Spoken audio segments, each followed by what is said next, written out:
देखिए फिल्म दिखाने का मेरा केवल एक ही उद्देश्य था कि इस कार्यक्रम को बहुत ही महत्ता दी जा रहा है। अभी एक बार देखने से थोड़ा कम समझ में आएगा, तो मैं चाह रहा हूँ कि आपको फेस टू फेस थोड़ी भाषा से इस चीज़ पर चर्चा करें। और इधर एक ऑटोमेटिक पावर पॉइंट चलता रहेगा, ये रिपीट होता रहेगा। इधर भी अगर आपको नजर दिए रहेंगे तो थोड़ी जानकारी इधर से भी आपको मिल जाएगी। देखिए, लाइफ टू लैंड इनिशिएटिव्स का पूरा नाम है इस कार्यक्रम का, और ये कार्यक्रम भारत निर्माण सेवकों की नियुक्ति से जुड़ा हुआ है। अभी जैसा कि मैं पहले आपको स्पष्ट कर रहा था कि भारत निर्माण सेवकों की जो जिम्मेदारी दी जा रही है वो बहुत ही महत्वपूर्ण है। वो कई स्टेजेस पर काम करेंगे।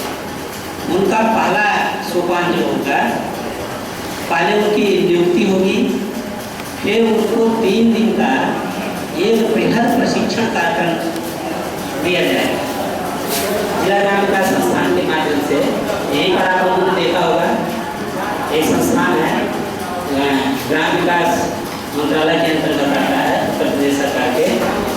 तो वहाँ पर 3 दिन का इनको बृहद प्रशिक्षण दिया जाएगा। इसके बारे में सरकार के जितने भी फ्लैगशिप कार्यक्रम चलाए जाएगा, आपको जो किताब दी गई है उसमें फ्लैगशिप कार्यक्रमों की एक सूची दी गई, यानी झंडा कार्यक्रम, यानी ऐसे कार्यक्रम जिसको भारत सरकार सर्वोच्च वरीयता देती है। जैसे आपका वर्तमान में रोजगार की सबसे बड़ी योजना महात्मा गांधी राष्ट्रीय ग्रामीण रोजगार गारंटी योजना है। ICDS विभाग में आंगनबाड़ी कार्यकर्ता सुपरवाइजरों के माध्यम से कुछ कार्यक्रम चलाए जाते हैं, जिसमें धात्री माताओं और बच्चों को के संबंध में जो योजनाएं चलाई जाती हैं और जो लाभ दिया जाना होता है उनके माध्यम से दिया जाता है।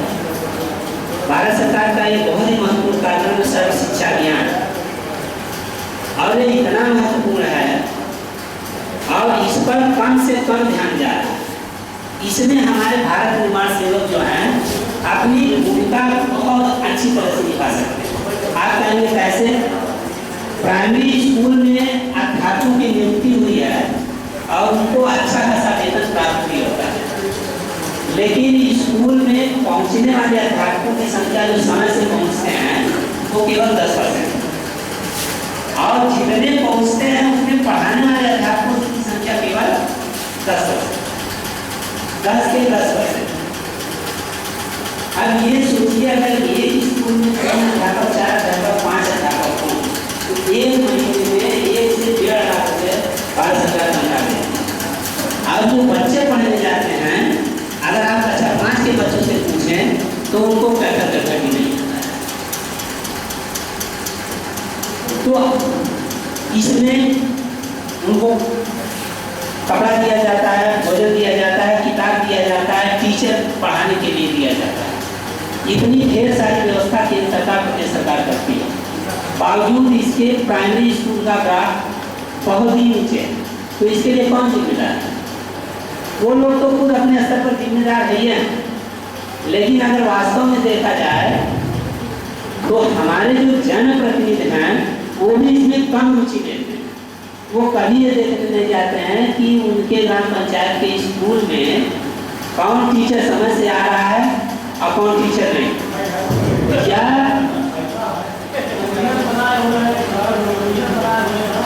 अभी मैं उदाहरण दे रहा हूँ, मैं समझिए आप क्या कहना चाहते हैं।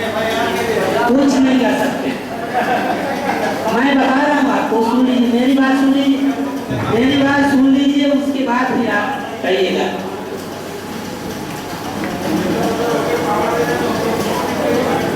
अब देखिए, मैं गोरखपुर में रहा हूँ 8 साल। गोरखपुर में नारायणपुर ग्राम पंचायत है, वहाँ के ग्राम प्रधान ठीक 10 बजे गेट का ताला बंद कर देते हैं। एकदम हकीकत उदाहरण बता रहा हूँ, और आप कहेंगे तो उनकी रिकॉर्डिंग है, जो उन्होंने मुँह से बोला है 10 बजे गेट पर ताला लगा देते हैं। और वहाँ के टीचर इतने डरे रहते हैं कि वो 10 बजे के पहले 5 मिनट कम रहता है तभी पहुँच जाते हैं, लेकिन केवल वो गेट पर ताला ही नहीं लगाते हैं। प्लीज ना सुनिएगा, केवल वो गेट पर ताला ही नहीं लगाते हैं, स्कूल में बैठते हैं, ये घंटे समीक्षा करते हैं। हर टीचर के लिए पंखा है, बिजली है, कुर्सी है, मेज है, बेंच पोस्ट लगा हुआ है, उसके चाय पानी की व्यवस्था उन्होंने कर रखी है। ये अपने स्तर पर उन्होंने किया है, इसके लिए कोई अलग से व्यवस्था नहीं। सब जगह अलाउ हो गया लगाने के लिए, लेकिन लोग इसकी समीक्षा नहीं कर रहे हैं। मैं देख करके आया हूँ, चेक करके आया हूँ, मैं बता रहा हूँ। मैं समीक्षा ये अधिकारी नहीं कर रहे हैं। हाँ, ये प्रॉब्लम है।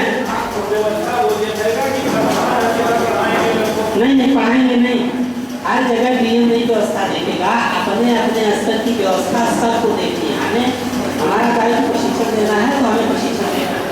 आपका दायित्व आपके ग्राम पंचायत में क्या हो रहा है, क्या होना चाहिए, ये आपको देखना है। डीएम को जिले में क्या हो रहा है, क्या होना चाहिए, ये डीएम को देखना है। सबको अपनी जिम्मेदारी का एहसास होना है और जिम्मेदारी का पालन करना है। तो मेरा कहने का आशय सिर्फ है, मैं नहीं कहता हूँ कि 100 प्रधान है तो 100 पे 100 ये काम कर लेंगे। अच्छी तरह से मैं जानता हूँ कि झारखंड स्तर पर क्या कठिनाइयाँ हैं और क्या बाधाएं, लेकिन इसी में से जो पहल करता है वही असली मायने में होता है और वही चमकता है, उसी को लोग जानते हैं।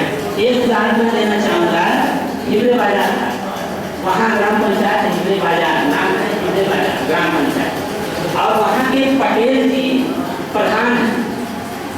और वो जब प्रधान बने थे तो उनकी उम्र केवल 24 साल की, और उनके गांव में ग्राम पंचायत में ऐसी कोई बुराई नहीं थी जो कि मौजूद न। और आज हिवरे बाजार पर अट्ठन करने